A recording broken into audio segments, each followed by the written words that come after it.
बोलिए शासन नायक श्री भगवान महावीर स्वामी की। परम पूज्य मम गुरुदेव पट्टाचार्य चर्या शिरोमणि आचार्य भगवान श्री विशुद्ध सागर जी महाराज की। विश्व धर्म की।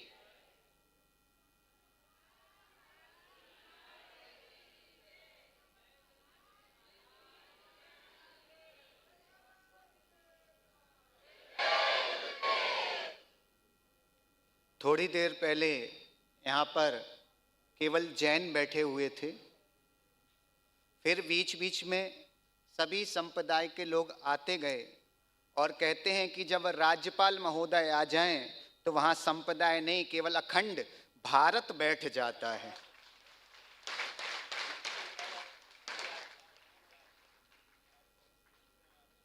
और आरिफ मोहम्मद साहब, आप उनके वर्ड पे भी जाएं, मोहम्मद का मतलब ही होता है जहां मोह और मद का नाश हो जाता है उसको ही वास्तव में मोहम्मद कहा गया है। और अपने केंद्रीय मंत्री और मिलन भाई और राजस्थान के मंत्री अपने बीच में आए हैं। इन सारी चीज़ों के साथ अपने जीओ के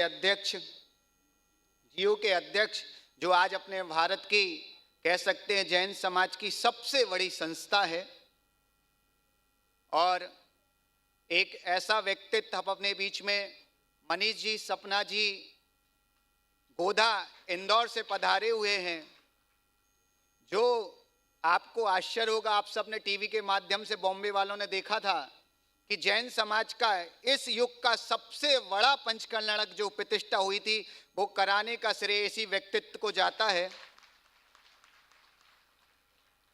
और मिलन भाई, अभी आप बता रहे थे, अभी आपको आश्चर्य होगा कि आपने 5-10 साधुओं को देखा तो आप बोल रहे बड़ा आनंद आ रहा है। अशोक भाई, आप आश्चर्य करें कि इंदौर शहर में राज्यपाल महोदय ये मनीष भाई इंदौर शहर में ऐसे 500 साधुओं को इकट्ठा करके एक महोत्सव करने जा रहे हैं,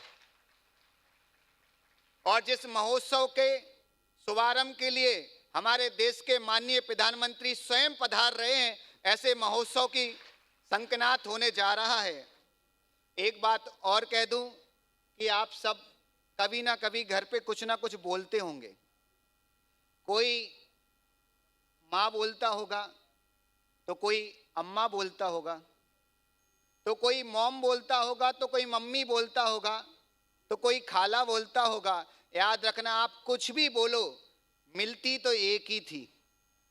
उसी तरह याद रखना, चाहे कोई राम बोले, चाहे कृष्ण बोले, चाहे महावीर बोले, चाहे अल्लाह बोले, याद रखना कुछ भी बोलो, मिलता तो एक ही परमात्मा है। और विश्व मैत्री की आज हम सबको बड़ी आवश्यकता है। जो देवेंद्र ब्रह्मचारी भैया ने जो कार्य किया है, और बॉम्बे शहर में नहीं, वो पूरे भारतवर्ष में नहीं, पूरे विश्व में जा जा के कार्य करते हैं। और विश्व मैत्री की आज हम सभी को आवश्यकता, बुरा मत मानिएगा। आज 3 साल की 4 साल की नन्ही सी बालिका को हमें राज्यपाल महोदय सिखाना पड़ता है कि बैड टच गुड टच। दुर्भाग्य हमारे देश का कि जहाँ 3 और 4 साल की बच्ची को हम सिखाते हैं कि बेटा ये बैड टच है। अगर कभी बच्ची बोलती नहीं है, समझती नहीं है, अगर लेकिन वो पूछ ले कि यहाँ मुझे क्यों कोई टच करेगा, तो माँ बाप के पास कोई जवाब नहीं है। इस विषय पे विचारणीय विषय है। और एक बात और कहूँगा कि हम सभी सौभाग्यशाली इसलिए नहीं हैं कि हम सब पैदा हुए, हम सभी सौभाग्यशाली इसलिए हैं कि हम सब भारत में पैदा हुए।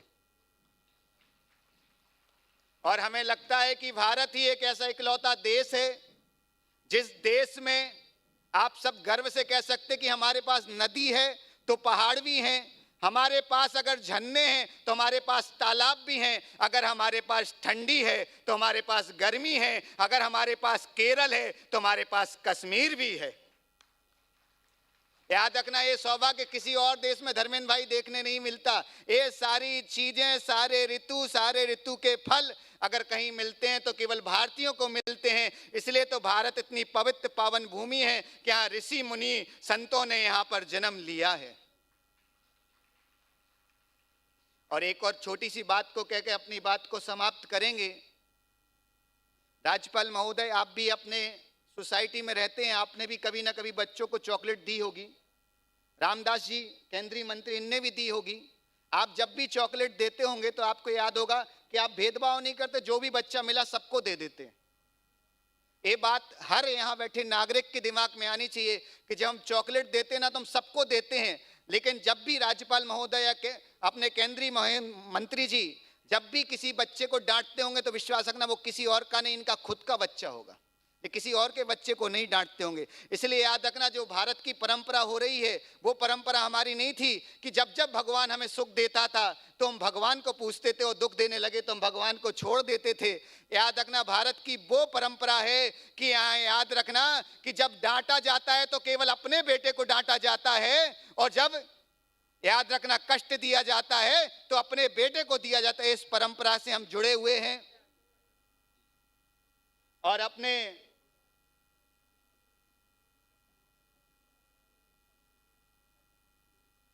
मंगल प्रभात जी लोढ़ा साहब पधार चुके हैं। ये अपने बहुत सौभाग्य, अपने जैन समाज के इकलौते, पूरे भारत में इकलौते मिनिस्टर हैं मंगल प्रसाद जी लोढ़ा। इनके लिए भी जोरदार तालियां।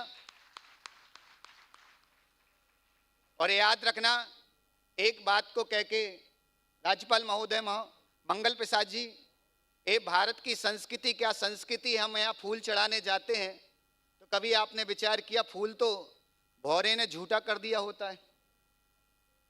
अगर आप जल चढ़ाने जाते हैं तो इसको मछली ने झूठा कर दिया होता है, और अगर आप फल चढ़ाने जाते हैं तो उसको पक्षी ने झूठा कर दिया होता है। इसलिए हमारे यहाँ सामग्री चढ़ाने को भगवान खुश नहीं होता, हमारे यहाँ भगवान तब खुश होता है जब हम अपना मन चढ़ाने जाते हैं।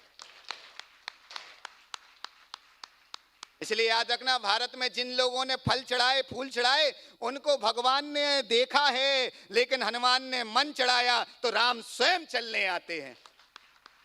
इसलिए याद रखना कि हम सब एक विश्व मैत्री की आवश्यकता है, और ये मैत्री हमारे लिए बड़ा सौभाग्य का विषय है।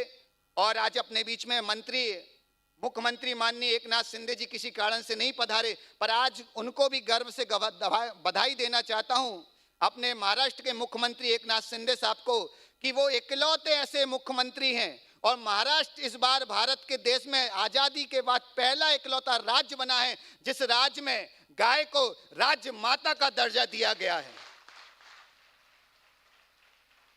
हम सारे संत परंपराओं से अलग हो सकते हैं, पर याद रखना विचारधाराओं से हम सबकी एक ही है। परोपकार करो, लोगों की मदद करो, जीवों की रक्षा करो, क्योंकि महावीर वो परमात्मा है कि याद रखना महावीर ने अपने में सबको समाया है। विश्वास रखना, महावीर ने अपने में सबको समाया है। महावीर के महा में महेश्वर हैं तो महावीर के हा में हनुमान हैं, महावीर के रा में राम हैं तो महावीर के बा में विष्णु हैं। जो अपने में सबको संभाले वही तो भगवान महावीर है। इसलिए याद रखना, इसी मंगल भावना के साथ कि हम सब यहाँ बैठे। और एक छोटी सी बात कि राज्यपाल महोदय साहब आपको कष्ट देंगे, हमारे इस कार्यक्रम को संयोजक जिनने किया है ऐसे बाल ब्रह्मचारी देवेन भैया जी के लिए हम सब साधु संत एक भेंट देना चाह रहे थे, पर राज्यपाल महोदय हैं तो हम चाहते हैं उनके हाथ कर कमलों से देवेन भाई जी को एक भेंट मिले। इसके लिए हम सब जोरदार ताली लगाएं। राज्यपाल महोदय आइए, देवेन भाई जी की इसी मंगल भावना के साथ बोले भगवान महावीर स्वामी की जय। बहुत ही सरल शब्दों में अपनी भावनाओं को रखा है पूज्य गुरुवर प्रणत सागर जी महाराज।